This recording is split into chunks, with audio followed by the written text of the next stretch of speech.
श्रीराम जय राम जय जय राम राम कृष्ण हरी। चहूकडे पाहे दीन वदनी जीवा मुख वाळले न मिळे पाणी। तो प्रसूत झाली ते चक्षणी दिव्य पुत्र जन्मला। अप्पा ती झाडाखाली पडलेली आहे, नरड्याला कोरड पडलेली आहे, चेहरा सुकलेला आहे, अवस्था अशी आहे। आता ज्याची त्याला माहिती बाळात पण कशा प्रकारचं असते, पण योग चांगला बाई बाळातीन झाली कुणी दाई नसताना जवळ मुलगा झाला त्या बाईला। त्रसेने तळमळी अत्यंत कोण उदक देईल तेथ। बाळ टाकोने उठत बैसत गेली एका सरोवरा। तहाण्याने व्याकुळ झालेली आहे बाई आहे, लेकरू तिथं पडलेला आहे। एक तळ दिसलंय, त्या तळ्याच्या काठाला बाई स्वतः पाणी आणायला गेलेली आहे। आपल्याकडे बाळातीन झाल्यावर त्या बाळातपणाचं बाळातपण करण्याकरता एक बाई तिथं लागते, महिना सव्वा महिना। पण त्या बाईला कर्माची गती गहर भोगल्यावी न चुकेना, असा प्रकार त्या बाईच्या नशिबामध्ये आला। उदकात प्रवेशली ते चक्षणी अंजुळी भरून घेतले पाणी। तव ग्राहे नेली ओढोनी विदारोनी बक्षिली। हातपाय धुवून लागत असते। बाईचा नवरा मेला, बाई गरोदर असताना लोक पकडते म्हणून अरण्यात पळाली। सराटे बुचू लागले, पायात काही नाहीये, बरं पळाली, एका झाडाखाली बसली, बाळातीन झाली आहे, तहान लागली म्हणून तळ्यात गेली, पाणी प्याय गेली। तर पाणी पेत असताना त्या ठिकाणी सरोवरामध्ये गेल्याच्या नंतर त्या ठिकाणी त्या एका ग्रहानं पकडून नेलं त्या बाईला। काय त्या बाईचं नशीब आहे, होती कोण राजाची राणी, पण वेळ कशी आली बघा तुम्ही। घोर कर्माचे विंदान वनी एकला रडे राजनंदन। तव उमा नामक विप्र पत्नी जान विगत धवा पातली। काय गंमत आहे, त्या ठिकाणी ती लेकरू एकलंच रडू लागलेलं आहे। इतक्या अवधीमध्ये एक ब्राह्मण बाई, तिचाही नवरा मेलेला होता, आणि ती बाई त्या ठिकाणी आली, आणि काय प्रकार घडला। माता पिता बंधू पाही तिये लागी कोणी नाही। एक वर्षाचा पुत्र ती सही कडिये घेवोनी आली तेथे। माय नाही, बाप नाही, नवरा नाहीये, काय हालत एखाद्याच्या नशिबाला हालत येत असते। बरं हालत बी फुकट येत नाही, पूर्वीच्या जन्माचं पाप असते, आणि त्या पापामुळे हे प्रसंग उद्भवत असतात। ती बाई आहे, लेकरू काकाला घेतलेला आहे, आणि ती अशी बाहेर निघालेली आहे। तो नाही केले नालंछेदन ऐसे बाळ उमा देखून। मने आहारे ऐसे पुत्र रत्न कोणी टाकिले दुष्टरवनी। बघितलेलं त्या लेकराचा नाळ देखील तोडलेला नाहीये, असं ते लेकरू दिसू लागलेलं आहे। सुंदर राज सुकुमार बदनाचा पुतळा, बाळ सगुण गुणाचं तानग, आणि बाळ दिसतंय गोजीरवानं। सुंदर असं लेकरू आहे। लहान लेकरू असल्यावर रंगाला फिकही असू द्या, पण लहान लेकरू गोडच दिसत असतंय। अरे असं गोंडस अशा प्रकारचं लेकरू त्या बाईनं बघितलं। ब्राह्मणाने काय झालं, मने कोण जाती कोण वर्ण मी कैसे नेऊ उचलून। जावे जरी टाकून व्रक व्याघ्र बक्षितील। बाईचं मन दयाद्र अंतकरण होतं, बाईचं दयारूप अंतकरण त्या लेकराला बघितलंय। अरे कोण्या जातीचे कोण्या वर्णाचे हे माहीत नाहीये, याला घेऊन तरी कसं जाऊ आणि ठेवून तरी कसं जाऊ। जर ठुलं तर हे लेकरू वाघ येतील, लांडगे येतील, आणि वाघन लांडगे गोरगरिबाला खातच असतात। अशा या ज्याला कुणी नाही अशा अनाथ लेकराला खाऊन टाकतील। ब्राह्मणीन बाई पंचायतीत पडली, काय करू कसं करू। स्तनी दाटून फुटला पाना नेत्री डाळीत अश्रू जीवना। बाळ पुढे घेऊन ते ललना मुख कमळी स्तन लावी। उपजताची चिंता तेव्हा कोणी केली. अरे आईच्या स्तनाला दूध फुटतंय म्हणजे हे देवाची कृपा आहे. अलीकडच्या काळात फुटत नाही तो वेगळा प्रकार आहे, तो बाटलीचा प्रकार केलेला आहे अलीकडच्या काळामध्ये. पण बाई तिला पाना फुटला, लेकरू लहान दुसऱ्याचं आहे, हिचं 1 वर्षाचं लेकरू आहे, पण या बाईला अधिक पाना फुटला आणि पाना फुटल्याच्या नंतर ती या बाईनं लेकराला घेतलंय आणि लेकराला पाजू लागली. संशय समुद्री पळली वेलाळ, म्हणे नेऊ की नको बाळ. तव तो कृपाळू पय फेदवल, यती रूप धरुनी पातला. अरे देवाजीच्या मनात तेथे कोणाचे चालेना, देवराके तया मारील कोण. अरे असा प्रकार झाला. त्या बाईच्या मनामध्ये शंकेचं वादळ निर्माण झालं, काय करावं. पण इतक्या अवधीमध्ये परमात्मा आला, यती रूप योग्याचं रूप धारण केलंय आणि योग्याचं रूप धारण करून परमात्मा त्या बाईला काय बोलतोय. कारण का ज्याच्या नशिबात जे घडणार आहे ते काही केल्या चुकत नाही. उमे लागी म्हणे त्रिपुरारी, बाळनी संशय न धरी. महत भाग्य तुझे सुंदरी, क्षत्रिय राजपुत्र तुझा सापडला. देव योग्याच्या रूपात आले महादेव आणि म्हणू लागले बाई उमा. उमा या शब्दाचा अर्थ उ म्हणजे तपन, मा म्हणजे नको. महादेव त्या पार्वतीला तप करू नको असं म्हणे. तो महादेव आला आणि म्हणू लागला बाई तू या लेकराला घेऊन जा, क्षत्रिय कुलवतम सं अशा प्रकारचा मुलगा आहे, या मुलाला तू घेऊन जा. कोणाशी न सांगे मात, समान पाळी दोघे सूत. बनंगाशी परिस होय प्राप्त, तैसे तुझ झाले. एखाद्या भिकाऱ्याला परीस सापडावा आणि मग घरच्या पाषाण इड्या सोनं करायला येळ लागणार नाही. तसं तुला एक प्रकारचं सोनं सापडले, परीस सापडलाय, तो परीस घेऊन जा असं स्वतः महादेव त्या उमेला सांगू लागले. अकस्मात निधी जोडत, की चिंतामणी पुढे येऊन पडत. की मृताच्या मुखात पडे अमृत पूर्व दत्ते. याला पूर्वजन्मी सुकृते थोर केली, ती मजाजी पळाशी आली. अरे पूर्वजन्माचं पुण्य, माणूस मरायला लागले आणि अमृत त्या ठिकाणी तोंडात पडावर मेलेला माणूस जिवंत करण्याची ज्या अमृतामध्ये ताकद आहे, तशा प्रकारची या ठिकाणी तुझी अवस्था आहे. अरे तुझं कल्याण आहे. आईशे बोलून त्रिपुरारी, गुप्त झाला ते अवसरी. मग दोघे पुत्र घेऊन ते नारी, देशग्रामातरी. देवाला सांगितलं पण देव कळाला नाहीये, बाईला देव कळाला नाहीये. पण देवानं योग्याचं रूप घेतलं आणि बाईला सांगितलं. त्या उमेनं दोन्ही लेकरं घेतले. एक तर तिचंच होतं ना, पण दुसरं जे होतं तेही लेकरू घेतलं कळाला आणि निघाली बाई. ब्रह्मपुत्राचे नाम शुचिव्रत, राजपुत्राचे नाव ठेविले धर्मगुप्त. घरोघरी भिक्षा मागत, कडिये खांदी घेऊन या. जन्म दिल्याच्या नंतर त्या लेकराचं हित माईलाच करावं लागत असते.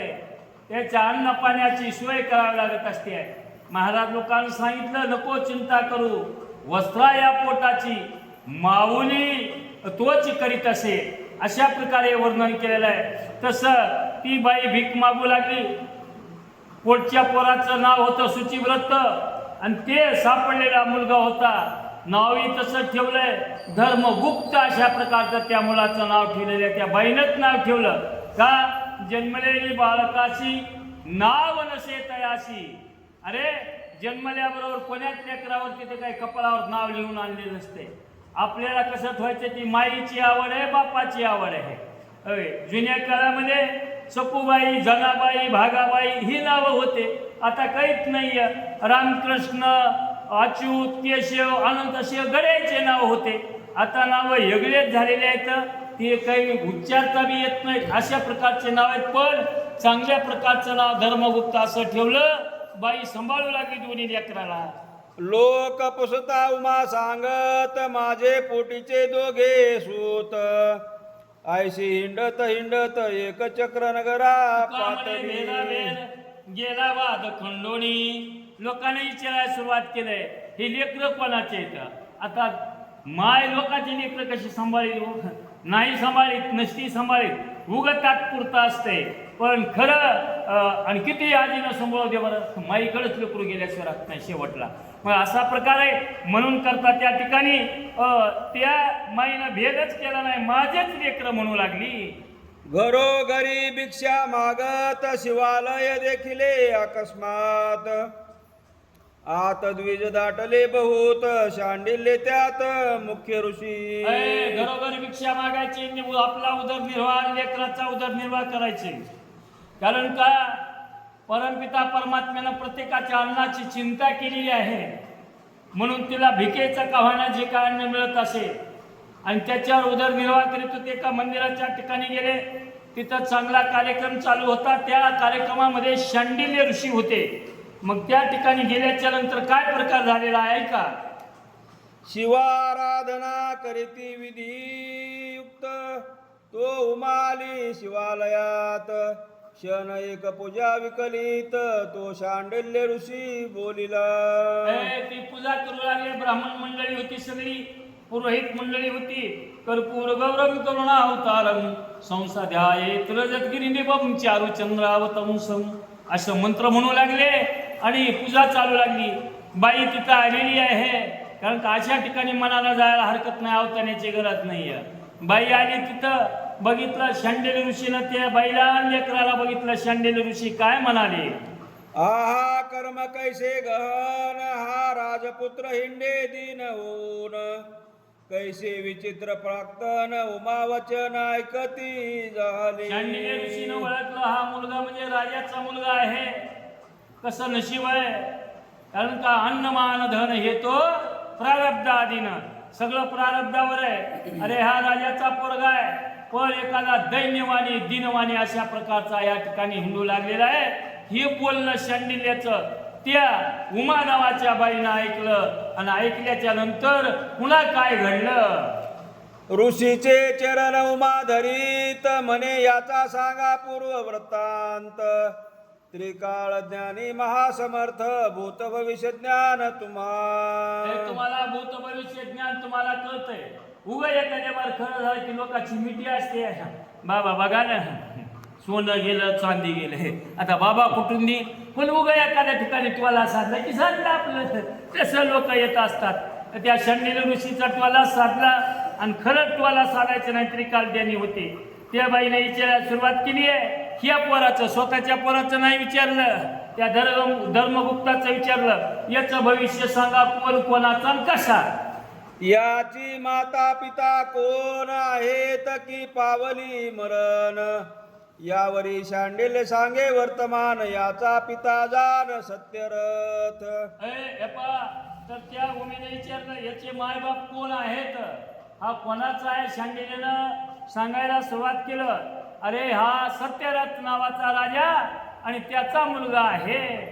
तो पूर्वी होता नृपजान प्रदोष समयी करी शिवार्चन तो शत्रू आले चहू कडून नगर त्याचे वेढिले. आता दोन नाव आले सुरुवातीच्या वयामध्ये. शुचिव्रत नावाचं नाव आलेलं आहे. इथं सत्यव्रत आलं. असू द्या काही नाव असेल, राजाचं नाव आहे. त्या राजावर स्वारी आली आहे, सगळ्या बाकीच्या राजा लोकांची आहे. पण हा राजा प्रदोष व्रत करत होता. प्रदोष व्रत म्हणजे कृष्ण पक्षामधील त्रयोदशी नावाची तिथी आहे. त्या तिथीला येणारं व्रत त्याला प्रदोष म्हणत असतात. आणि त्या प्रदोष व्रताची माहिती आज कशा केलंय आणि त्या व्रताचा फायदा काय हे सांगण्याकरता हा इतिहास चालू आहे. शत्रूंची गजबज ऐकून उठिला तैसे जी पूजा सांडून तव प्रधानाला पुढे धावून शत्रू धरोनी आणले. पूजा सांडलेली आहे, शत्रूचं संकट आलेलं आहे, पूजा सोडून दिलेलं आहे आणि पुढं प्रधान गेलेले आहेत. पुन्हा काय घडलं? त्याचा शिरच्छेद करून पूजा पूर्ण न करिता उन्मत्तपणे तैसाच जाऊन करी भोजन नाही स्मरण पूजा सोडलेली आहे विषय त्यानं. अंधा. पुढच्या शत्रूचं मुंडकं उडवलेलं आहे. बरं, मुंडकं उडवलं, राहिलेली पूजा पूर्ण करायला पाहिजे, अर्ध्यात सोडायला नाही पाहिजे. जर अडचण आली, नाही कुठं जायचं असलं तर 10-5 वेळा सांगायच्या आणि उठून जायचं. एखादा अभंग म्हणायचा आणि उठून जायचं. याला पूर्ण पूजा म्हणत नाही. तर संकट आल्यावर, अडचण पडल्यावर जाऊ शकतात, पण 10-5 वेळा वाचायच्या, निघून जायचं. 10-5 वेळा सांगायच्या, निघून जायचं. ही अर्धी पूजा म्हणायची. याला अर्धी पूजा घडली आहे. गेलं घरी जेवलं, कारण का पूजेचा विचारच केला नाही पुन्हा काय घडलं.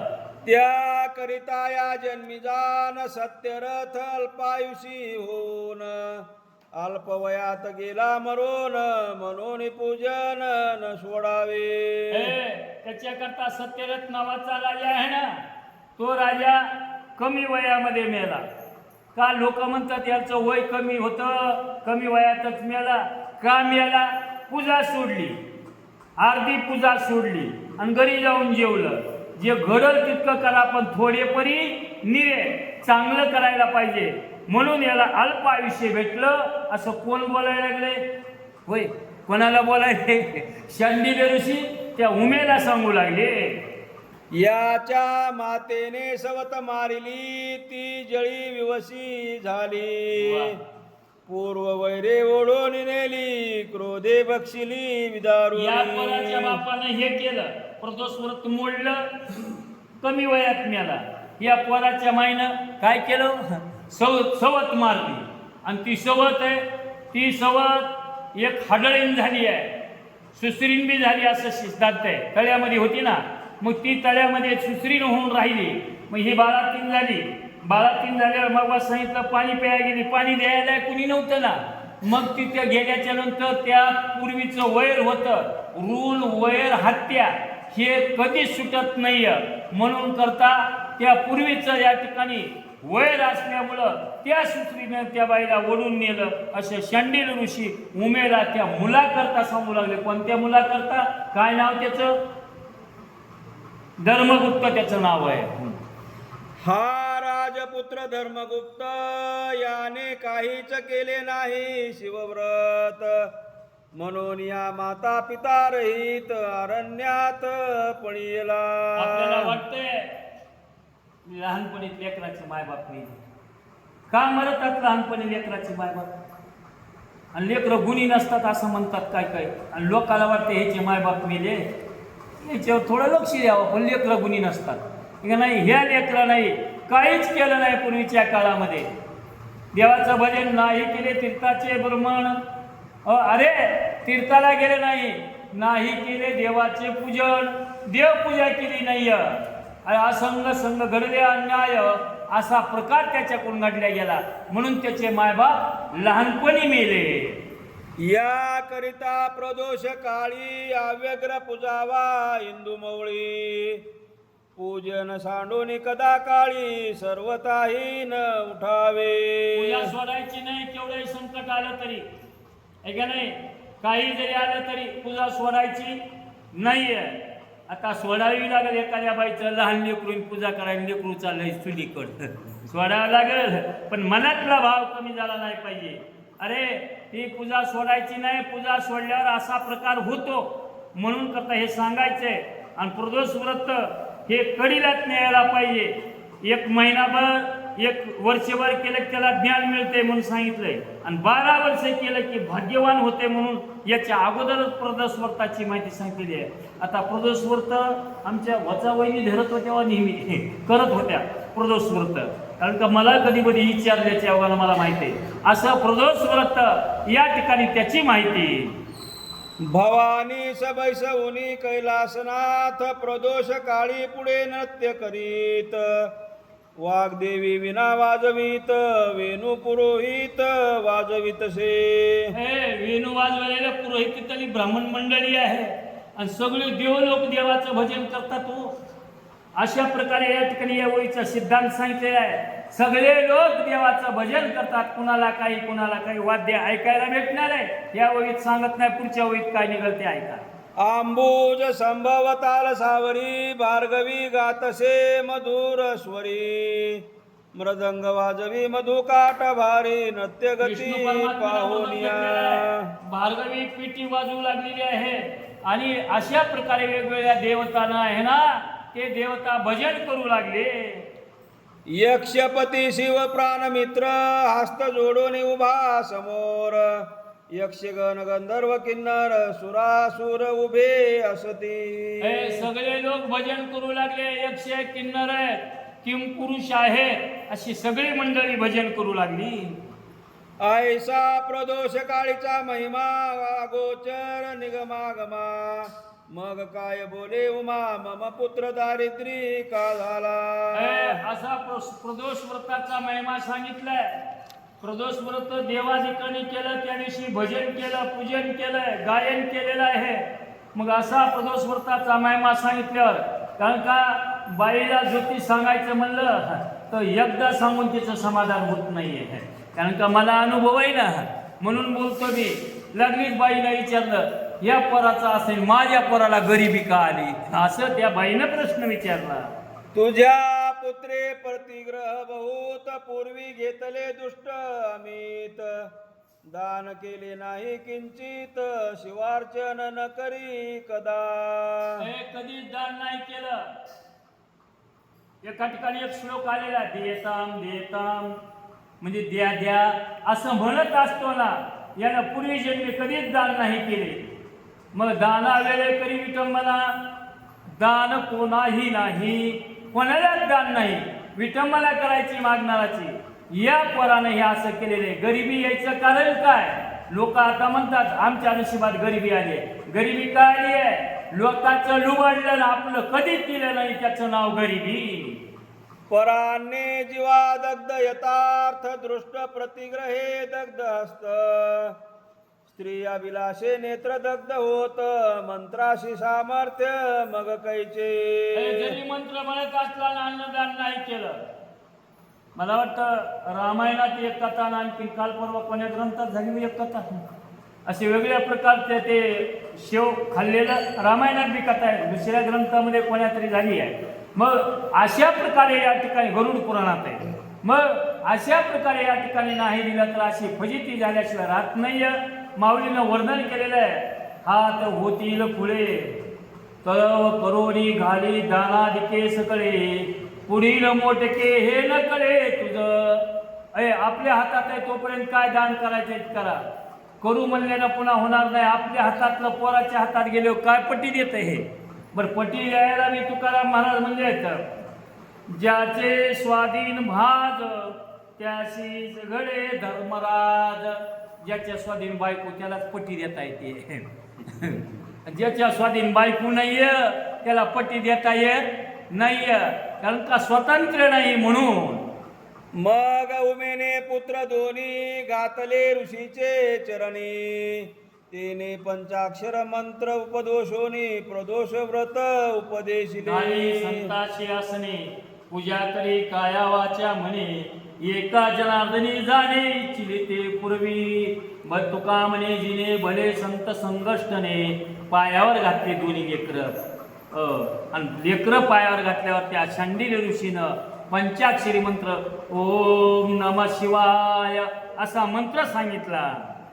पक्ष प्रदोष शनी प्रदोष महिमा वर्णिला ती विशेष निराहार असावे त्रयोदशीस दिवसा सत्कर्म आचरावे. दिवसभर चांगलं काम करायचं व्रत उपवास करायचा. याच्यामध्ये पक्ष प्रदोष शनी प्रदोष सांगितले. पक्ष प्रदोष म्हणजे कृष्ण पक्षात येणारी त्रयोदशी तिला पक्ष प्रदोष म्हणतात आणि त्या शनिवारी जर आली तर त्याला शनी प्रदोष म्हणत असतात. असं प्रदोष व्रत करायला पाहिजे. आता मी म्हणणार नाही भल्याही बायाला सगळेच वारा असतात. कलियुगामध्ये अन्नमय प्राण आहे. सगळे वारा धरायची काही गरज नाही आहे. जेवढं शक्य असेल तेवढं करा. कथेची सामग्री देहावसनावरी सगळे उपास केले तर पाय दुख केलं पुतीला कोणी यायचं नाही. बोला. तीन घटिका झालिया रजनी प्रदोष पूजा रंभावी प्रतिकरोनी गोमये भूमी सारवणी दिव्य मंडप उभारिजे. रात्र झाली दिवस मावळला दिवस मावळल्याच्या नंतर 72 मिनिटांनी 72 मिनिटं म्हणजे 1 तास 12 मिनिटानं महादेवाची पूजा करायची आणि प्रदोष व्रत सोडायला अधिकार दिलाय. अशा प्रकारचं ते व्रत करायचंय असं शास्त्र सांगतंय.